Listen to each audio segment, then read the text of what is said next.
Top quality और consistent performance के लिए सिर्फ सिल्वर पंप नाम याद रखना। और 1 घंटे का अभिजीत मुहूर्त, 17 मिनट का एक विशेष कालखंड जिसमें ये प्राण प्रतिष्ठा होगी, ये हमारे दर्शकों को इन तमाम लोगों ने बताया। और देखिए, सबसे ज्यादा बात आज राम दरबार की हो रही है। राम दरबार की प्राण प्रतिष्ठा होनी है, तो अपने दर्शकों को ये बता देते हैं कि कैसा होगा ये राम दरबार। बिल्कुल, तो देखिए कैसा होगा राम दरबार, राजा राम का दरबार। तो अगर आपको बताएं, तस्वीरें भी हम आपको दिखाते हैं और जो इसके बारे में जानकारी है, सिंहासन समेत 7 फीट ऊंची जो मूर्ति है वो तैयार की गई है। और जो सिंहासन है, सिंहासन करीब 3.5 फीट ऊंचा है। सीताराम का जो विग्रह है वो 4.5 फीट ऊंचा है। सिंहासन पर रखने से जो कुल मिलाकर और जो ऊंचाई है वो और ज्यादा 1.5 फीट जो है वो कम है। सिंहासन पर रखने से जो ऊंचाई है वो 1.5 फीट कम है। जो जानकारी सामने आ रही है, हनुमान भरत की मूर्ति बैठी मुद्रा में है, जो तस्वीरें निकल कर आ रही है। और भरत की जो मूर्ति है वो 2.5 फीट ऊंची है। लक्ष्मण शत्रुघ्न की जो मूर्ति है वो खड़ी मुद्रा में है।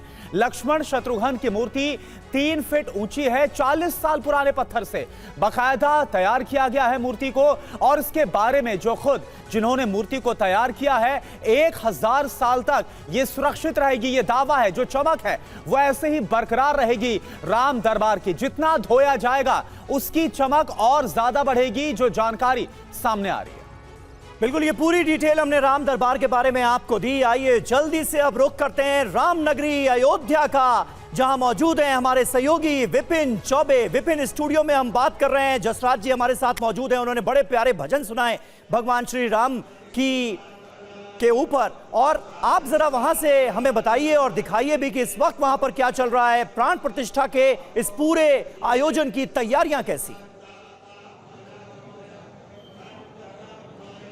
देखिए, मेरी मौजूदगी इस वक्त अयोध्या के उसी राम मंदिर के मुख्य द्वार पर है।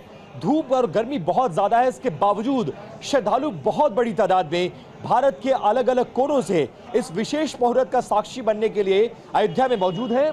और आप देखेंगे, गर्मी की वजह से थोड़ा सन्नाटा आपको जरूर नजर आएगा, लेकिन ये जरूर है कि तैयारियां पूरी कर ली गई हैं। और आज का मुहूर्त बहुत मुख्य और बहुत पवित्र है, क्योंकि ज्येष्ठ माह को श्रेष्ठ माह माना जाता है।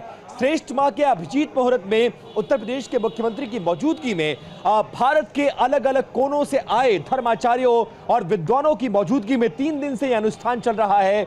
यहाँ कई सारे पाठ किए जा रहे हैं, चालीसा की जा रही है। और उसके साथ साथ राम दरबार आज यानी राजा राम अपने महल में प्रवेश कर रहे हैं। इससे पहले 22 जनवरी 2024 को भगवान राम बाल स्वरूप में गर्भगृह में प्रवेश किए थे। 14 महीने बाद अब यह मौका आया है कि जब अपने महल में वो अपने पूरे परिवार के साथ, यानी चारों भाइयों के साथ, माता सीता के साथ और परम भक्त हनुमान के साथ आज वहां पर स्थापित हो जाएंगे। और विशेष मौके में 1000 वेदियां बनाई गई हैं, जहां पर यज्ञ 3 दिन से चल रहा है। सरयू से जल मंगाया गया है। भारत के हर राज्य से धर्माचार्यों को बुलाया गया है। और अनुष्ठान और पाठ के बाद आज 11 बजे से यह प्रक्रिया शुरू हो गई है और लगभग 12:15 तक यह प्रक्रिया को पूरा कर लिया जाएगा। और इस विशेष मौके के साक्षी बनने के लिए तमाम लोग यहां पर मौजूद हैं, लेकिन कार्यक्रम को थोड़ा सा रिजर्व रखा गया है। और यह बताया जा रहा है कि नवंबर में एक बहुत बड़ा कार्यक्रम होगा, जिसमें पूरे अयोध्या की साज सज्जा की जाएगी। हालांकि पिछली बार के मुकाबले इस बार उतनी साज सज्जा नहीं है, लेकिन यह जरूर है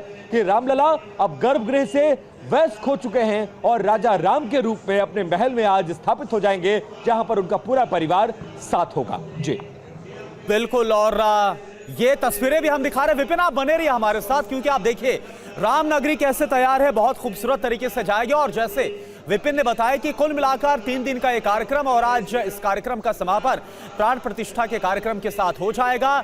और कैसे मंगल गान के साथ जो भक्त वहां पर श्रद्धालु पहुंच रहे हैं, विपिन ने भी उनसे जो बात की है, मंगल गान लगातार वहां पर गाए जा रहे हैं। भक्तों में भारी उल्लास और आस्था का सैलाब है।